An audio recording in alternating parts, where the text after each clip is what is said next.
नमस्कार। यूपी में आज क्या चल रहा है? बीजेपी के जश्न से लेकर कॉकरोच जनता पार्टी के प्रदर्शन तक सब कुछ बताएंगे आपको कैपिटल टीवी उत्तर प्रदेश के खास शो 4 के चक्रव्यूह में। मैं हूं आपके साथ राधिका राज। 4 के चक्रव्यूह में सबसे पहले बात मोदी सरकार के 12 साल पूरे होने की।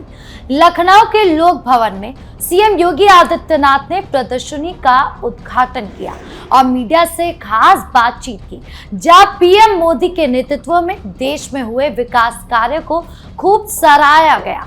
तो सीएम योगी ने क्या क्या कहा और भाजपा ने 2027 के लिए क्या संदेश दिया, बताएंगे आपको पूरा मामला। दूसरी खबर मोहन भागवत वाली ट्रेन पर हुए पथराव की। आरएसएस चीफ जिस ट्रेन में सफर कर रहे थे उस पर पत्थरबाजी हुई, लेकिन यूपी पुलिस ने तुरंत एक्शन लिया और 2 आरोपियों को गिरफ्तार कर लिया। पूछताछ चल रही है कि साजिश क्या थी, किसने रची थी, सुरक्षा व्यवस्था पर क्या असर पड़ रहा है, सब कुछ बताएंगे आपको। तीसरी खबर लखनऊ के इको गार्डन से, जहां पेपर लीक के खिलाफ छात्रों का बड़ा प्रदर्शन हो रहा है। कॉकरोच जनता पार्टी के अभिजीत दीप के टीम इंडिया जर्सी पहनकर पहुंचे और युवाओं के साथ आवाज बुलंद की। सरकार पर क्या दबाव बनेगा, क्या कुछ चल रहा है, पूरा खेल बताएंगे आपको। 4 के चक्रव्यूह के आखिरी में बात संभल की, जहां अवैध अतिक्रमण पर बुलडोजर चला। सरकारी रास्ते पर बनी ईदगाह की बाउंड्री वॉल गिरा दी गई, जिससे विपक्ष के पेट में दर्द होने लगा। तो विपक्ष की क्या प्रतिक्रिया रही, क्यों परेशान हुआ विपक्ष, पूरी डिटेल बताएंगे आपको। तो चलिए बिना किसी देरी के शुरू करते हैं 4 का चक्रव्यूह। 4 के चक्रव्यूह में सबसे पहले बात मोदी सरकार के 12 साल की। लखनऊ के लोक भवन में धूमधाम से आयोजन हुआ। सीएम योगी आदित्यनाथ ने प्रदर्शनी का उद्घाटन किया और मीडिया संवाद में खुलकर बोले, 2014 के बाद भारत पूरी तरह बदल गया है।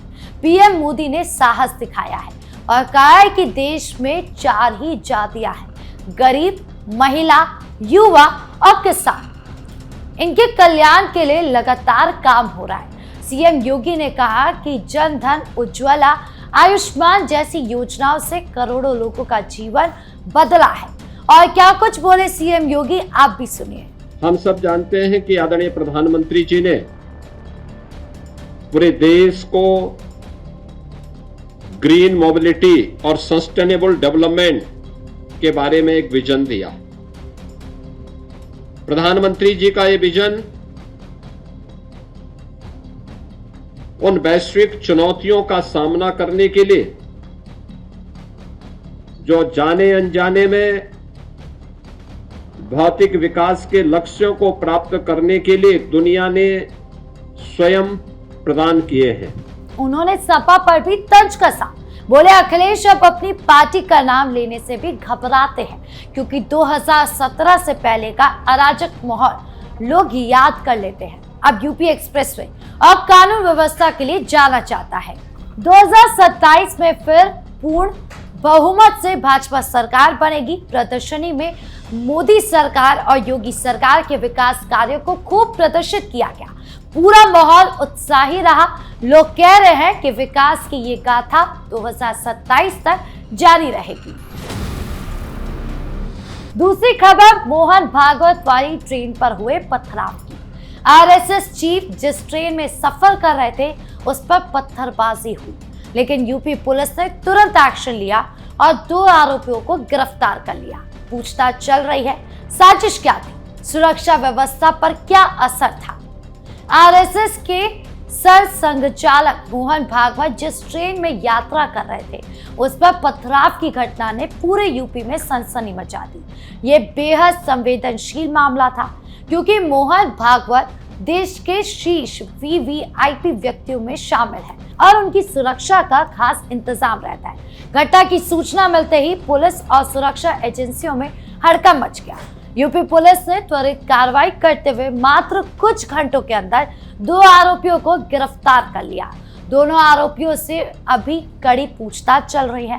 पुलिस की टीम इस बात का पता लगाने में जुटी है कि ये पथराव की घटना अकेली थी या इसके पीछे कोई बड़ी साजिश थी।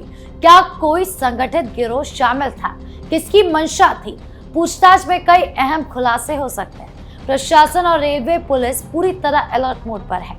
अधिकारियों का कहना है कि इस घटना में और कोई भी शामिल पाया गया तो उसके खिलाफ भी सख्त से सख्त कार्रवाई की जाएगी। किसी भी उपद्रवी को बख्शा नहीं जाएगा।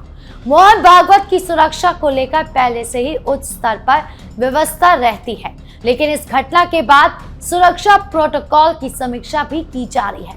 लोगों में इस घटना को लेकर काफी गुस्सा है। आरएसएस चीफ जैसी हस्ती पर हमला किसी भी सूरत में बर्दाश्त नहीं किया जा सकता। योगी सरकार में अपराधियों और अशांति फैलाने वालों पर शिकंजा कसा जा रहा है। ये घटना भी उसी कड़ी में आती है। पुलिस की तेज कार्रवाई की सराहना हो रही है। अब देखना होगा कि आगे जांच में क्या कुछ खुलासे होते हैं और साजिश की पूरी तस्वीर सामने आती है। खबरों में अब बात लखनऊ की। सोशल मीडिया से शुरू हुई कॉकरोच जनता पार्टी का प्रदर्शन दिल्ली और पुणे के बाद अब लखनऊ पहुंच गया है। सबसे पहले कॉकरोच पार्टी के मुखिया अभिजीत दीपके ने योगी प्रशासन से प्रदर्शन की अनुमति मांगी, जिसके बाद योगी प्रशासन ने लखनऊ के इको गार्डन में शांतिपूर्ण प्रदर्शन करने की अनुमति भी दे दी। अनुमति देते ही अभिजीत दीपके ने पहले अपने फॉलोअर्स के लिए वीडियो बनाया और कहा कि आप सब लखनऊ पहुंचे, नीट पेपर लीक के खिलाफ प्रदर्शन करेंगे। ये वीडियो और अनुमति देने के बाद पुलिस फोर्स इको गार्डन के आसपास चारों तरफ बिछ गई। वीडियो में साफ देखा जा सकता है कि पुलिस फोर्स हर तरफ दिखाई दे रही है और एक बार फिर शिक्षा मंत्री धर्मेंद्र प्रधान के इस्तीफे की मांग की जा रही है। हालांकि अभिजीत दीपके इस प्रदर्शन के लिए काफी ट्रोल भी हुए। पहले तो उनसे यही पूछा जा रहा है कि आखिर 20 मिलियन फॉलोअर्स इंस्टाग्राम पर होने के बाद भी क्यों सोशल मीडिया पर भीड़ जमीन पर उतरती नजर नहीं आती? क्यों भीड़ से ज्यादा पुलिस और मीडिया कर्मी नजर आ रहे हैं? ये वीडियो देखिए। वीडियो में ये डांस चल रहा है। ये कैसा प्रदर्शन है जिसमें डांस करते हुए शिक्षा मंत्री का इस्तीफा मांगा जा रहा है? ये कैसा प्रदर्शन है जिसमें कोई सीएम योगी के वेशभूषा में आया है तो प्रदर्शनकारियों को दिक्कत हो रही है? आपकी लड़ाई सिर्फ पेपर लीक से है या फिर पूरे सरकार से है? सबसे हैरान करने वाली बात तो यह है कि प्रदर्शन करने आए जितने भी लोग हैं, इसमें कितने आपको जेंजी दिखाई दे रहे हैं? वीडियो को देखिए, ध्यान से देखिए, कितने लोग हैं जो आपको जेंजी दिखाई दे रहे हैं इसमें।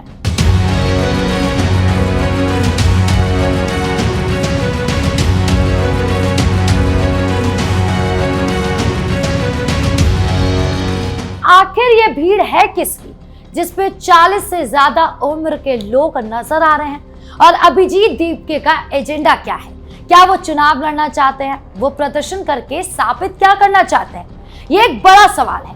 खैर, देखना ये होगा कि इस प्रदर्शन का असर यूपी की जनता पर क्या पड़ता है और आगे ये तेल चट्टा पार्टी कहां अपना पसीना लेकर पहुंचती है। चार के चक्रव्यूह के आखिरी में बात संभल के गुन्नौर तहसील के दौलतपुर खान से, जहां अवैध अतिक्रमण हटाने के लिए बुलडोजर चलाया गया। सरकारी रास्ते पर बनी ईदगाह की बाउंड्री वॉल गिरा दी गई। प्रशासन का कहना है कि कानून सबके लिए बराबर है, लेकिन इसके बाद भी विपक्ष जो है वो काफी ज्यादा परेशान नजर आया। संभल में प्रशासन अवैध कब्जों पर लगातार बुलडोजर चला रहा है। गुन्नौर तहसील के दौलतपुर खान में गाटा नंबर 432 सरकारी रास्ते के रूप में दर्ज है। उप जिलाधिकारी विकास चंद्र के निर्देश पर राजस्व टीम पहुंची। पैमाइश और चिन्हित करने के बाद पता चला कि ईदगाह की बाउंड्री वॉल और एक कमरा सरकारी जमीन पर बना हुआ है। ग्रामीणों को आवागमन में दिक्कत हो रही थी, शिकायतें भी आई थी। पहले नोटिस दिया गया था, लेकिन निर्माण नहीं हटाया गया। भारी पुलिस बल के साथ फिर बुलडोजर कार्रवाई हुई, बाउंड्री वॉल गिरा दी गई और कमरे को खाली करा दिया गया। एसडीएम ने कहा कि सरकारी रास्ते को पूरी तरह अतिक्रमण मुक्त किया जाए। कार्रवाई शांतिपूर्ण रही, कोई अप्रिय घटना नहीं हुई। विपक्ष से मुस्लिमों के खिलाफ कार्रवाई बता रहा है, लेकिन सरकार का स्टैंड बिल्कुल साफ है। अवैध निर्माण चाहे किसी का भी हो, हटाया जाएगा। योगी सरकार पूरे यूपी में इस अभियान को तेज कर रही है, जिससे परेशानी सिर्फ और सिर्फ विपक्ष को हो रही है। तो 4 के चक्रव्यूह में आज के लिए बस इतना ही।